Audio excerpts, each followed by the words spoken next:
মধ্যবিত্ত পরিবারের বউ হয়েও কিভাবে প্রত্যেক মাসে শুধুমাত্র 1000 টাকা ইনভেস্ট করে 20,000 টাকা জমাই, সেটাই আজকের ভিডিওতে শেয়ার করব।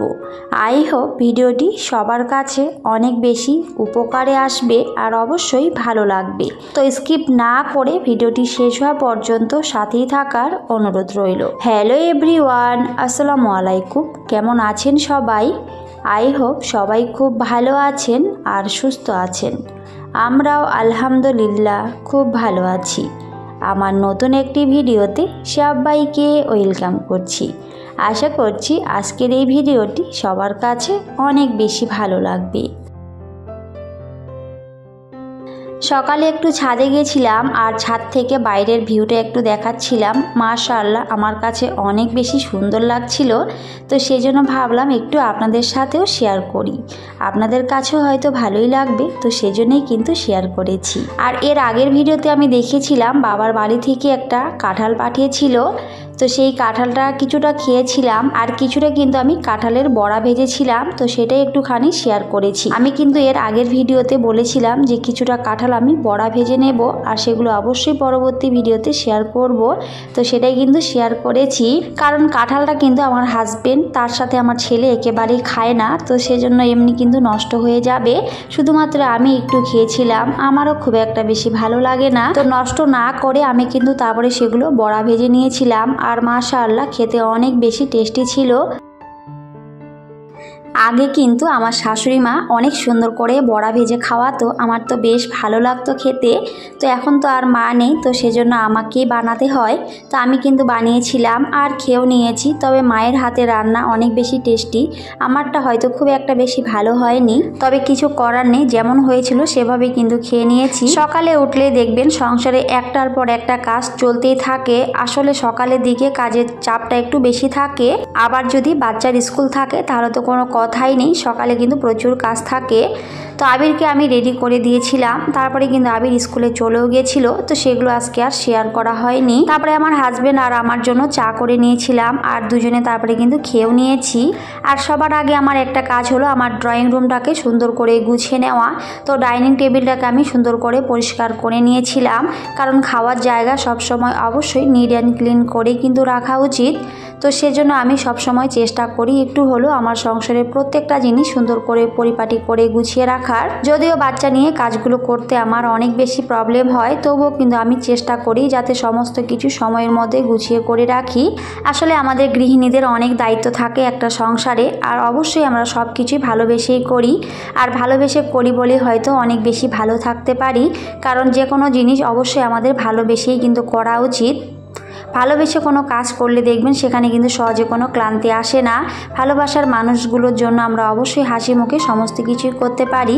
যদিও আমাদের কষ্ট হয়, তবে সেই কষ্টগুলো কিন্তু আমরা অবশ্যই পরবর্তীতে ভুলেই যাই, কারণ শুধুমাত্র ভালোবাসার মানুষগুলোর ভালোর জন্য আমরা হাসি মুখে সমস্ত কিছুই করতে পারি।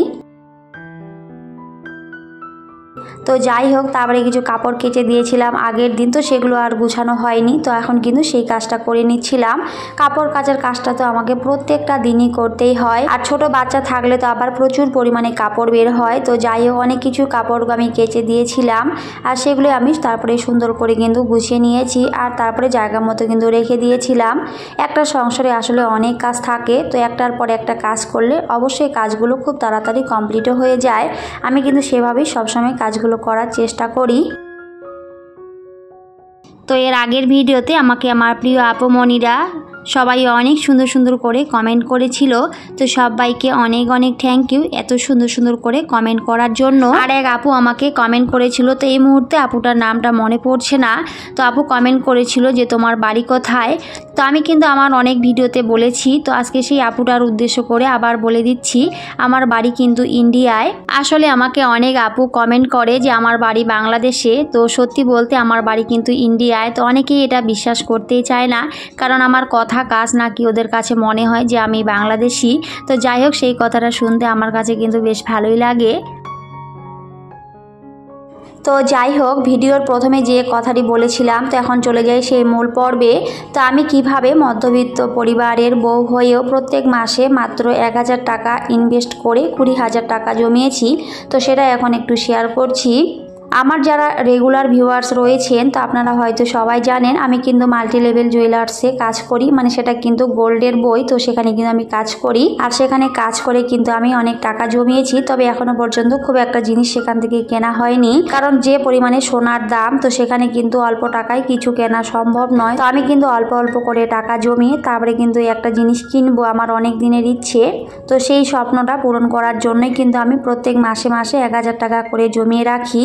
তো আমি কিন্তু 18 মাসের জন্য এই সোনার বইটা করেছিলাম। তো আমি কিন্তু নিজেও এজেন্ট, তো এজেন্ট হয়েও কিন্তু আমি এভাবে টাকা জমিয়ে রাখি।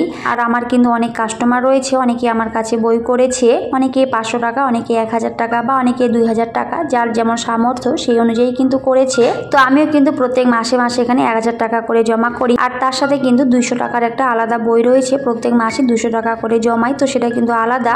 আর এখানে কিন্তু আমি 1000 টাকা করে প্রত্যেক মাসে জমাই।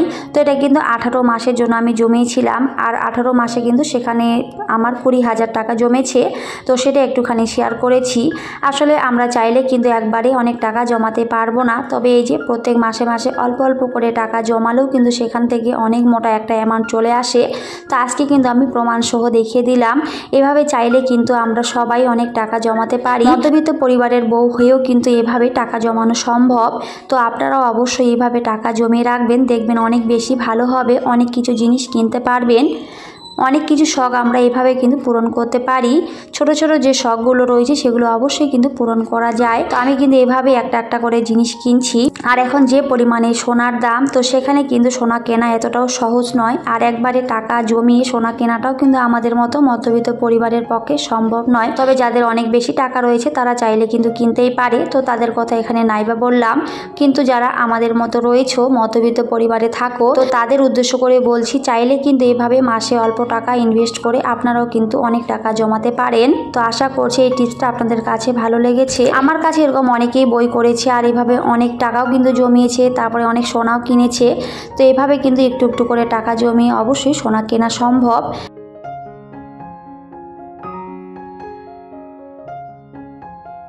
তো যাই হোক, তারপরে কিন্তু আমার আটা শেষ হয়ে গিয়েছিল। তো আমার কিন্তু প্রত্যেকটা রাত্রে আমাকে রুটি করতে হয়, তো সেজন্য আটাটা অনেক বেশি দরকার হয়। তো আটা শেষ হয়ে গিয়েছিল আর আমার কিন্তু একবারেই 5 কেজি আটা নিয়ে আসে, কারণ যেহেতু প্রত্যেকটা রাতে রুটি করতেই হয়, তো আমার কিন্তু প্রত্যেকটা রাতেই আটা দরকার হয়। তো সেজন্য কিন্তু এখানে আশীর্বাদ আটাটা নিয়ে এসেছিল।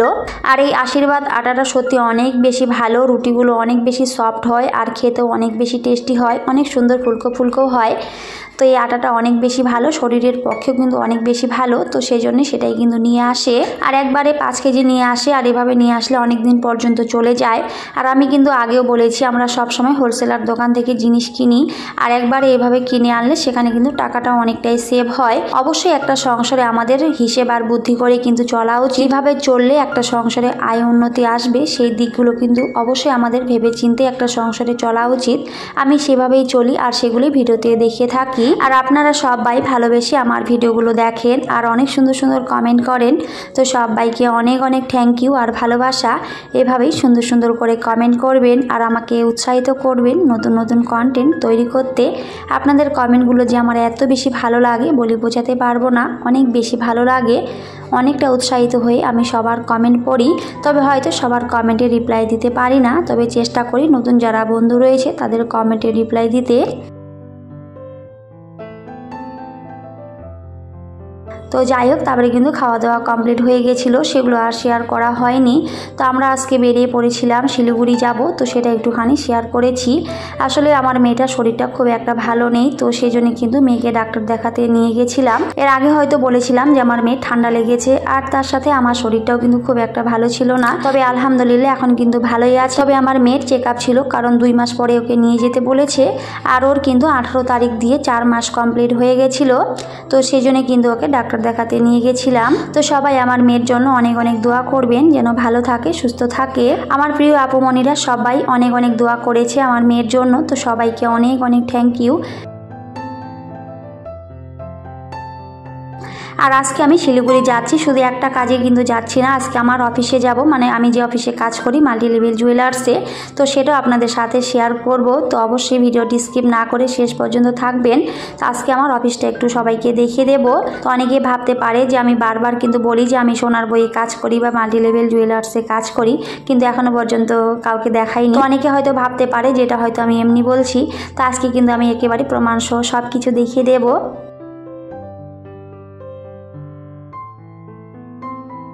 আর আমরা যখন বের হয়েছিলাম মাশাআল্লাহ বাইরের পরিবেশটা অনেক বেশি সুন্দর ছিল, কারণ চারপাশের পরিবেশটা আমার কাছে অনেক বেশি সুন্দর লাগছিল আর গাড়িগুলো যাচ্ছিল বেশ ভালো লাগছিল। তো সেজন্য কিন্তু একটু শেয়ার করেছি, আশা করছি আপনাদের কাছেও ভালো লাগবে। আমাদের বাড়ি থেকে শিলিগুড়ি যেতে আধা ঘন্টা সময় লাগে। তো এই আধা ঘন্টা সময়ের মধ্যেই কিন্তু একটুখানি ভিডিও শেয়ার করেছি, রাস্তায় যে জায়গাগুলো আমার কাছে ভালো লেগেছে সেগুলো একটু একটু করে শেয়ার করেছি। আর আমি যে অফিসে কাজ করি তো অনেক দিন হলো সেখানে কিন্তু আমি ভাউচার তুলিনি, মানে আমি যে সেখান থেকে টাকাটা পাই তো সেই টাকাটা কিন্তু তোলা হয়নি, যেহেতু আমার মেয়েটা অনেক ছোট, তো শিলিগুড়ি খুব একটা আসা হয় না। তো অনেক দিন আগে এসেছিলাম, তো তখন কিন্তু ভাউচারের ডেট ছিল না, সেখানে কিন্তু ডেট থাকে আর সেই ডেট অনুযায়ী কিন্তু তুলতে হয়। অন্য দিনগুলোতে গেলে সেখানে আর টাকা কিন্তু দেয় না, তো সেই জন্য কিন্তু সময়ের মধ্যে যেতে হয়। আর আমি যেহেতু সময়ের মধ্যে যেতে পারি না, তো সেই জন্য আর টাকাটা তোলাও হয় না। তো আজকে কিন্তু ডেট ছিল, তো সেই জন্য ভাবলাম আজকে কিন্তু আমি মাল্টি লেভেল জুয়েলার্সে যাব আর টাকাটাও কিন্তু তুলে নেব। অনেকগুলো টাকাই হয়তো আমার জমা হয়ে রয়েছে, যেহেতু অনেক দিন থেকে তোলা হয়নি, প্রায় 8 মাস হয়ে গেল যে সেখান থেকে আমি কোনো টাকা তুলিনি, শুধুমাত্র জমাই করেছি। তো আমি মাল্টি লেভেল জুয়েলার্স থেকে এই মাসে কত টাকা পেয়েছি তো সবটাই পরবর্তী ভিডিওতে অবশ্যই শেয়ার করব। তো যাই হোক, ভিডিওর এই পর্যায়ে এখনো পর্যন্ত যারা আমার সাথে রয়েছেন কিন্তু একটি লাইক দিতে ভুলে গিয়েছেন, প্লিজ একটি লাইক দিয়ে ভিডিওটি কন্টিনিউ করবেন।